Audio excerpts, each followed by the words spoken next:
La salud mental es un componente esencial del bienestar integral de las personas y en la actualidad las redes sociales juegan un papel cada vez más influyente en la vida de los jóvenes y de la población en general. El estudio de estas plataformas para identificar las causas asociadas a trastornos emocionales emergentes, tales como ansiedad y depresión, y también las posibles vías para potenciar el apoyo psicológico es indispensable para transformarlas en espacios favorables para el bienestar emocional.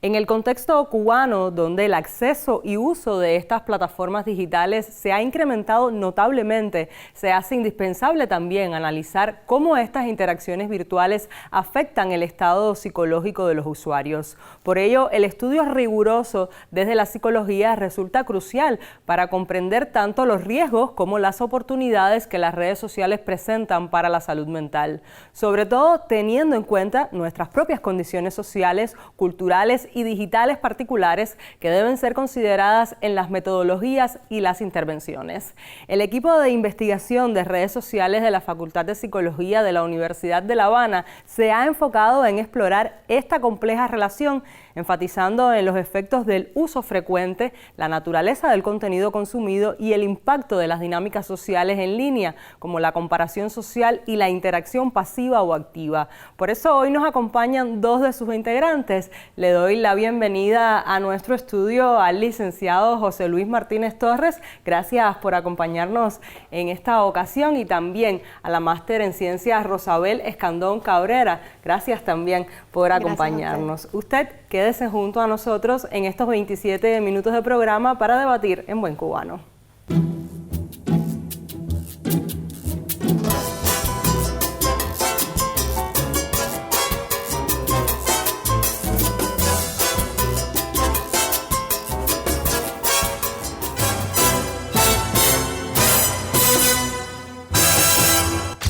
Iniciamos nuestro debate en buen cubano hablando de redes sociales y salud mental. Gracias nuevamente por aceptar la invitación y empiezo preguntándoles cómo influye el uso frecuente de redes sociales en la salud mental de los jóvenes cubanos.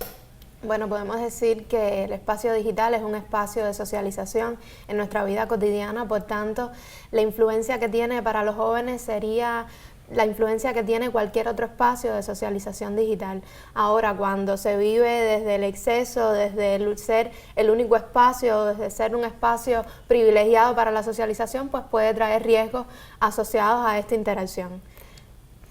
En los últimos años, lo cierto es que las redes sociales aparecen en las últimas 2 décadas. Estamos diciendo que las redes sociales que más utilizamos, Facebook, Instagram, Twitter, conocido ahora como X, empiezan a consolidarse a partir del año 2004, 2006, 2010.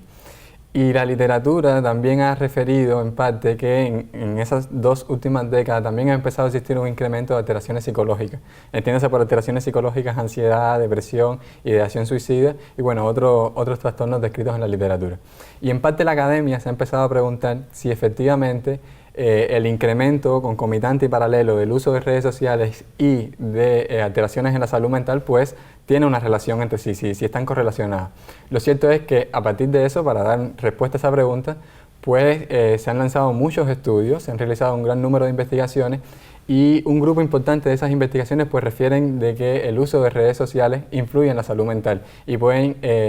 incrementar alteraciones psicológicas como la depresión, como la ansiedad y de otro tipo. Pero también hay un grupo importante de esos estudios que por el contrario refieren que más que traer alteraciones psicológicas pues traen muchos beneficios como puede ser el aumento de la felicidad y del bienestar. Y ante esa contradicción la pregunta es, ¿cómo influyen las redes sociales, no? Pues nosotros creemos que la respuesta no está en una relación unívoca, sino que más bien depende de la gestión que se haga de esas redes sociales. Vamos primeramente a hablar de los efectos negativos. ¿Cuáles son esos principales riesgos psicológicos asociados al uso excesivo en redes sociales? Bueno, el propio diseño de las redes sociales, el propio diseño de las plataformas muchas veces hace que estas alteraciones afloren porque tenemos varias aplicaciones a la vez, porque estamos haciendo multitarea y entonces esa atención sostenida en los dispositivos puede generar esta distorsión de la temporalidad, de la atención sostenida en una u otra actividad, y en este sentido puede tener un grupo de alteraciones asociadas al adecuado desarrollo de los procesos cognitivos. Pero por otra parte, cuando la actividad de socialización se concentra únicamente en este espacio, cuando estoy pendiente a los mensajes que me envían, las notificaciones, etcétera, también eso puede generar en las personas estrés o malestar, sobre todo en adolescentes y jóvenes, donde la capacidad que tengo para lidiar con estos estímulos pues necesita todavía ser entrenada, consolidada en este sentido, ¿no? Lo cierto es que el uso excesivo en sí mismo nosotros lo podemos entender como un riesgo. Es decir, nosotros pudiéramos pensar que el uso de redes sociales per se no trae afectaciones a la salud mental, pero la probabilidad de que cuando hay un uso excesivo de las redes sociales, por supuesto que aumenta esa probabilidad de que hayan afectaciones en la salud mental. ¿Por qué? Porque se generan sentimientos de dependencia, por ejemplo, hacia el móvil, y ahí surgen algunos conceptos más contemporáneos, como puede ser la nomofobia, es decir, el necesitar tener el teléfono cerca. Pueden surgir otros conceptos como el FOMO, que por sus siglas en inglés vendría siendo algo como miedo a perderse algo, ¿no? Y hay una ansiedad anticipatoria que evidentemente puede desencadenar en esos sentimientos o en esos trastornos de ansiedad. Y por otra parte, también encontramos riesgos como el ciberbullying, es decir, una violencia trasladada al espacio digital, un acoso considerable que puede generar sentimientos de depresión, sentimientos de soledad, que pueden traer grandes afectaciones para los adolescentes y el público joven en sentido general. ¿Y qué otros factores dentro del entorno digital pueden contribuir a la aparición o aumento de trastornos emocionales que ya de por sí uno puede tener? En el caso de la adolescencia, donde es una etapa de la vida en el que la identidad personal se está configurando y los adolescentes necesitan o están todo el tiempo contrastando las ideas que tengo sobre mí mismo en relación a lo que piensan los demás de mí, pues es importante tener en cuenta esto, el acompañamiento de los adultos en esta etapa, porque la opinión del otro es muy importante para los juicios que yo estoy creándome sobre mí mismo. En el caso de la adolescencia, donde el grupo de iguales, donde mis amigos tienen una importancia mayor en estas reflexiones, pues esta misma interacción trasladada en el espacio virtual puede ser peligrosa en tanto expresiones de violencia, como decía José Luis, porque cómo estos iguales están viéndome, los comentarios que pueden hacer sobre mí, los memes que pueden hacer sobre mí. ¿Han encontrado alguna relación específica entre el tipo de contenido consumido en redes sociales y síntomas de ansiedad o depresión, por ejemplo? Sí, y realmente hay estudios concretos en Cuba que hemos realizado como parte de nuestro equipo de investigación en la Facultad de Psicología que describen que hay determinados tipos de contenido con determinadas salidas en cuanto a salud mental. Eso no ha sido estudiado internacionalmente con tanta frecuencia, pero lo cierto es que nosotros hemos encontrado que principalmente contenidos ligados al entretenimiento, estamos hablando de contenido de modas y tendencias, a veces compartir contenidos de la vida privada, que nosotros consideramos que es de la vida privada, música y arte, muchas veces traen, movilizan muchos componentes afectivos en los adolescentes y los jóvenes que en cierta medida se involucran dinámicas en cuanto a la aparición de alteraciones psicológicas. ¿Por qué? Porque hay muchos ideales en cuanto a, por ejemplo, en las mismas modas y tendencias que muchas veces establecen una distancia concreta con la realidad de ese adolescente o ese joven. Y esa brecha entre el ideal de perfección, de belleza, que es muy estereotipado además, y el concepto real que tiene el adolescente entre sí, pues hace que traigan daños a su autoestima y su propio autoconcepto. Yo les propongo ahora hacer una pausa en nuestra conversación. Hoy hablamos sobre el uso de las redes sociales y su relación con la salud mental. Manténgase junto a nosotros, enseguida volvemos.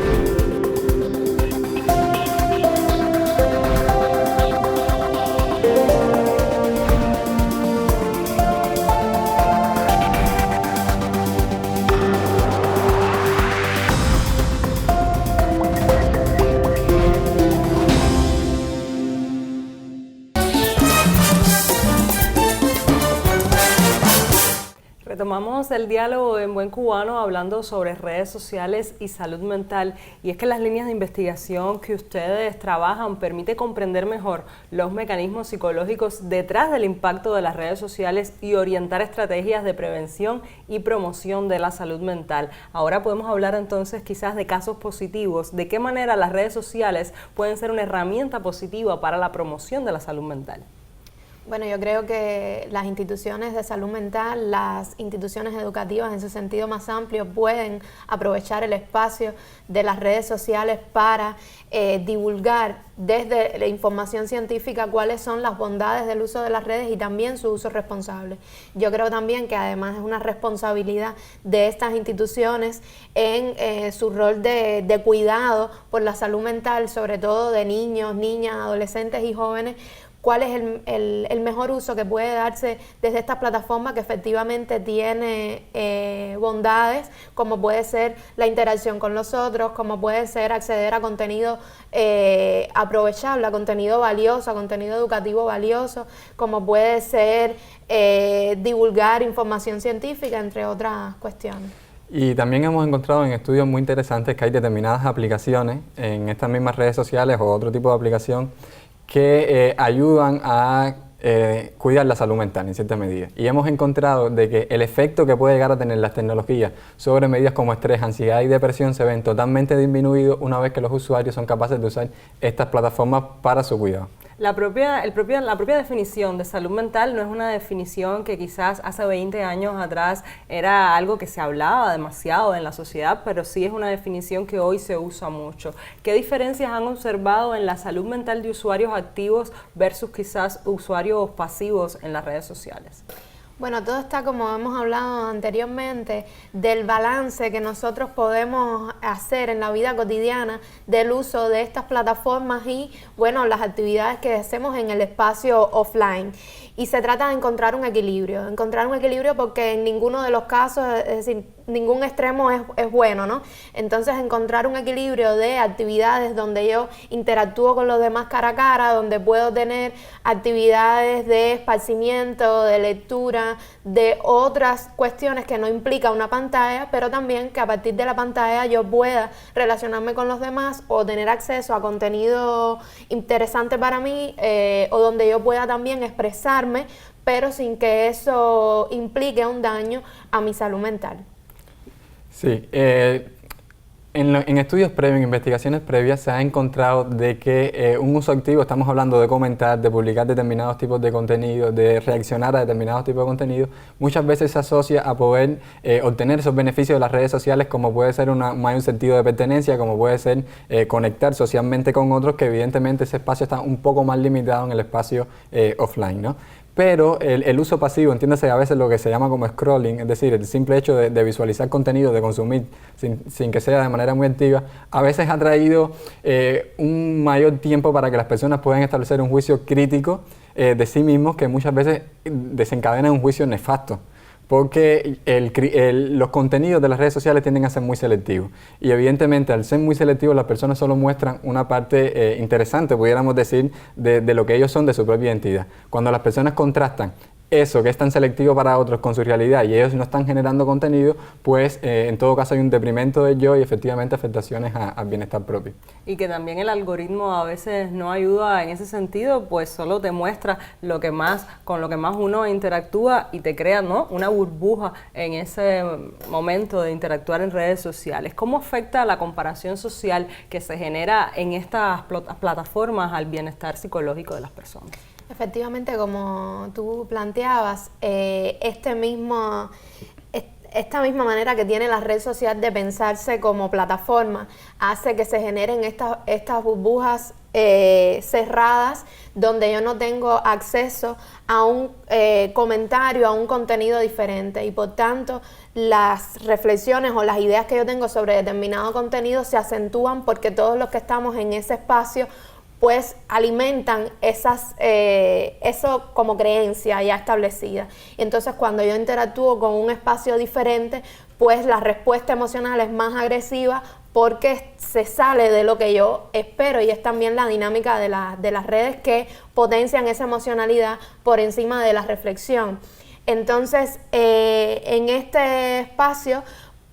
por tanto, el asunto de la comparación social es un elemento a tener en cuenta, sobre todo cuando son adolescentes y jóvenes los que están en mayor interacción con estas plataformas, porque, como decía anteriormente, la identidad personal no está del todo consolidada y por tanto tengo menos herramientas para lidiar con aquello diferente o con aquello que me hace cuestionar sobre mi físico, sobre lo que me gusta, sobre lo que no. Ahora hay un fenómeno en las redes sociales que tiene que ver con los influencers, están los youtubers, los instagramers, que son personas que pueden venir del espacio público, deportistas, cantantes o sencillamente personas que se dedican a que el contenido que publican es su vida personal, es decir, el contenido que generan esas plataformas es lo que hago en mi vida cotidiana y cómo esa exposición de la vida privada de esas personas puede entonces llevar a adolescentes y jóvenes a este proceso de comparación, de no tengo esta ropa que está en tendencia o de debo escuchar esta música que ahora es lo que se usa, y por tanto en el espacio offline, donde está alimentado con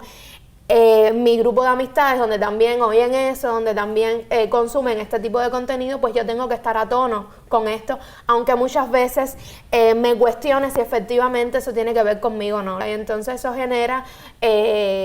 una sensación de malestar con mi imagen, con lo que creo sobre mí, y cómo entonces eso es una posibilidad para la aceptación o el rechazo de los otros. A partir de este contexto, ¿qué estrategias o recomendaciones proponen para prevenir los efectos negativos de las redes sociales en la salud mental? Yo creo que el principal reto que tenemos, no solo como investigadores, como psicólogos y psicólogas, sino como sociedad en sentido general, es educar. De hecho, nosotros investigamos porque nuestro último fin es investigar para saber sobre qué base educamos. Y necesitamos educar en el sentido de que estamos entrando en un nuevo espacio de socialización digital que tiene riesgos, efectivamente, como también lo tiene el espacio offline, tiene ventajas, como también lo tiene, por supuesto, el espacio offline, y nosotros tenemos que aprender a lidiar con eso y saber en qué educar y qué no, reconocer estos riesgos y saber cómo prevenirlos, ¿no? Y en cierta medida nosotros tenemos que entrar a una ciudadanía digital, tenemos que crear un bosquejo de cómo sería habitar en ese espacio digital, y sobre todo que nuestros profesores en nuestras escuelas, que nuestras instituciones públicas, que las políticas públicas en sí mismos ya comiencen a pensar de cómo habitar mejor en ese espacio digital. Desde la postura de que la tecnología por sí sola no es agresiva, ¿no? Es en dependencia también de lo que hacen las personas con esas tecnologías, pues lo que hace que puedan ser negativas y positivas. Yo les propongo ahora hacer una pausa en nuestra conversación. Usted recuerde que si quiere compartir su experiencia o proponer temas, nos puede escribir a través de nuestro correo electrónico en buencubano@icrt.cu o también de nuestras redes sociales. Manténgase en nuestra sintonía.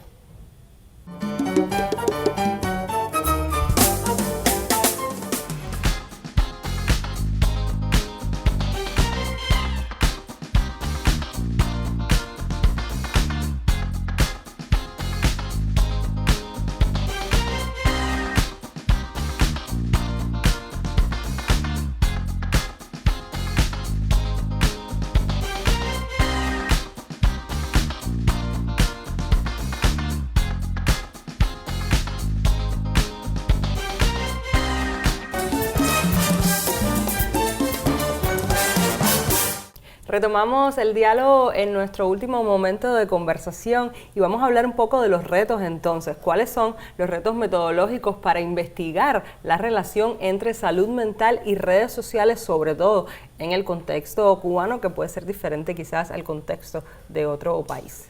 Efectivamente, tenemos retos metodológicos en el estudio de esta temática y nos vinculan entonces con retos desde la teoría, porque hace 20 años atrás la socialización tal como la conocemos ahora no estaba. Entonces los referentes teóricos que tenemos para entender cómo surge y se desarrolla la subjetividad de las personas desde las primeras edades, pues entonces ha pasado también por un repensarse qué pasa ahora cuando nacemos y ya estamos en un entorno tecnológico, ¿no? Entonces, todo ese debate teórico también tiene implicaciones, por tanto, a nivel metodológico, donde lo fundamental es el cuidado ético que debemos tener con esta información. Estamos hablando de que si queremos estudiar cómo los adolescentes y los jóvenes existen en las redes sociales, pues debemos tener acceso a su contenido, a sus cuentas, a las cosas que les gustan o que les interesan en este espacio virtual, y por tanto lleva un consentimiento informado, por tanto lleva aplicar determinadas estrategias que muchas veces vienen acompañadas con la misma tecnología para poder llegar a esa información que es contenido privado para esos usuarios. Sobre todo el asunto de la ética transversaliza todo el estudio que podamos hacer de estos contenidos, porque es necesario contar con la aprobación de los usuarios para tener acceso a ese contenido y efectivamente usarlo con este fin científico. Sí, y también el hecho de que, partiendo de los posibles sesgos que puedan surgir en dependencia de qué uso o no se hace de las redes sociales y por lo tanto qué efecto tiene sobre la salud mental, yo creo que uno de los principales retos que tenemos es el poder distinguir en qué momento medimos un uso de manera lineal o medimos un uso problemático o no problemático de las redes sociales, y también pasa por lo que decía Rosabel, por el filtro de poder tener datos mucho más objetivos, porque hasta ahora nuestros estudios están basados en técnicas de autorreporte. Eso quiere decir que para medir el uso de redes sociales muchas veces utilizamos criterios subjetivos de los adolescentes de cuán dependientes son, de cuánto tiempo utilizan las redes sociales, y ahora estamos intentando empezar a trascender eso, y nuestros estudios estarán encaminados básicamente desde la Facultad de Psicología a poder scrapear o rastrear los datos muy objetivos de sus redes, las imágenes, los textos que están publicando, y el poder correlacionar eso con medidas de salud mental. Y también pienso que puede ser porque a medida que avanza esta relación, también avanza la tecnología y es muy rápido ese proceso de nuevas plataformas que surgen. Ahora la inteligencia artificial generativa, que también está cambiando un poco la manera de crear imágenes, crear conversación. Eso también puede ser un reto para ustedes a la hora de investigar. Sí, definitivamente, y también tener en cuenta cuáles son las redes que más se utilizan por edades, porque muchas veces los jóvenes están, o los adolescentes están más en Instagram, mientras que hay otros quizás un poco más adultos que usan Facebook, y cada red social tiene sus particularidades y también sus políticas de privacidad y sus maneras de obtener esta información. Entonces es importante para nosotros investigar qué implicaciones puede tener eso y no renunciar de todo a las técnicas de autorreporte, porque nosotros podemos tener con otras aplicaciones quizás el tiempo de estancia en determinada plataforma, o cuántas veces yo retuiteé o publiqué este contenido, pero la connotación subjetiva que tiene para la persona también es importante. Y la inteligencia artificial y el desarrollo tecnológico no solo nos traen retos, sino también oportunidades. Es decir, nosotros, por ejemplo, estamos pensando que esta serie de estudios que estaremos encaminando, pues utilizar enfoques basados en aprendizaje automático y aprendizaje profundo, donde seamos capaces de describir y encontrar muchos más patrones, porque ese mismo desarrollo tecnológico nos permite, en cierta medida, pues analizar grandes volúmenes de datos y poder establecer un mayor papel predictivo en cuanto a salud mental. Así es, entonces utilizar la tecnología en beneficio de las investigaciones. ¿Qué papel pueden jugar las instituciones educativas y de salud para abordar de forma integral el impacto de las redes sociales en las plataformas digitales, en las personas? Bueno, yo creo que la escuela, en su función de educación, pues también debe incorporar la educación en este espacio, que no es tanto, o sea, no es evidente el asunto de saber o no cuál plataforma usar o los aspectos técnicos de la plataforma, sino cuál es mi función como docente en la educación. ¿Cómo quedan de claras los riesgos que pueden estar viviendo los adolescentes y los jóvenes en el espacio offline de no hablar con desconocidos, llegar en horario temprano a la casa? Bueno, esos mismos riesgos también pueden estar presentes en el espacio virtual con otras expresiones. Entonces, si yo tengo claro que mi función es la de acompañar, la de provocar la reflexión de los adolescentes sobre lo que consumen, la de dialogar sobre las interrogantes que surgen en estas etapas de la vida, pues entonces también poder hacerlo desde el espacio de lo virtual, porque muchas veces los docentes no tan jóvenes piensan que el único obstáculo es un obstáculo tecnológico y dejan de lado otros aspectos como la comunicación, como el proponer contenido propicio para la reflexión desde los espacios del aula, desde la propia asignatura, los padres también en la casa y los centros de salud mental, como desde la comunidad yo puedo hacer un trabajo educativo para esto que yo conozco de la salud mental, cómo aplicarlo en el entorno virtual como otro espacio de socialización. Lo cierto es que nosotros hemos encontrado que como principales factores protectores en nuestros estudios la mediación parental, es decir, el acompañamiento de los padres y también el acompañamiento de los docentes. Y mucho más, es un dato curioso, ¿no? Porque a veces los docentes, los niveles de mediación son mucho menores, es decir, acompañan en menor medida a los estudiantes que lo harían en sus casas sus padres, pero el poder protector llega a ser mayor según lo han demostrado nuestros estudios y habla en cierta medida de la fuerza institucional y nos da pistas de hacia dónde debemos trazar también estas políticas, ¿no? Si la escuela hoy se propone entrar en su programa de estudios espacios habilitados para aprender a habitar en este espacio digital, pues tendremos muchísimas ventajas. Hoy en día no existen normativas en nuestras escuelas del uso de las redes sociales, hay mucha inconsistencia. Por una parte hay profesores que demandan que el teléfono no esté en el aula, por ejemplo. Otros demandan de que efectivamente sería un medio útil para el sistema de enseñanza. Es decir, hay muchas inconsistencias a nivel institucional, pero la fuerza institucional nos lleva a pensar de que es hora también de que pensemos cuáles son esas políticas que pueden ayudarnos a tener un uso saludable de las tecnologías. Podríamos estar aquí horas conversando sobre este tema porque es muy interesante, no solo para nosotros, sino también para quienes nos escuchan y nos ven, y sobre todo también para los padres que están en este aprendizaje junto a todos nosotros, porque no son nativos digitales, como se dice, ¿no? La relación entre redes sociales y salud mental es compleja y multifacética, ya lo escuchamos, requiriendo un enfoque interdisciplinario y contextualizado. Las redes sociales, aunque presentan riesgos, también ofrecen oportunidades valiosas para la promoción del bienestar psicológico si se utilizan adecuadamente. La prevención y atención desde la psicología en colaboración con las políticas educativas y sanitarias son decisivas para minimizar impactos negativos y construir ambientes digitales saludables para la población cubana, especialmente para los niños, niñas, adolescentes y jóvenes. Nosotros nos vemos la próxima semana para seguir debatiendo la vida cotidiana de este país en Buen Cubano.